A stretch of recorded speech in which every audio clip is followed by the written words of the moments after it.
История эта произошла с моей сотрудницей. Сразу хочу сказать, что она из тех женщин, о которых поэт писал: «Коня на скаку остановит, в горящую избу войдет». Шла она как-то с мужем по вещевому рынку. Вдруг чувствует, что к ней в сумочку, которая мило болталась на далеко не слабом локотке, какой-то паразит запустил свою хищную воровскую лапу.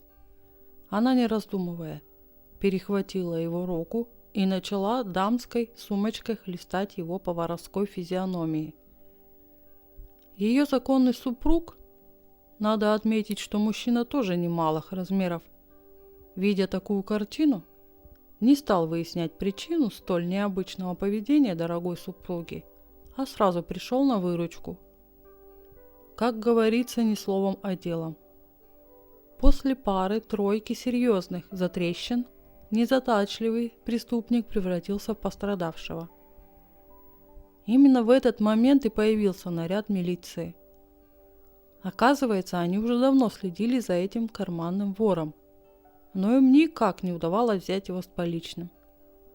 Закончилась история тем, что ошарашенный и избитый карманник сам написал чистосердечное признание. А прощаясь со столь необычной семейной парой, следователь сказал им, что за его практику это первый такой случай.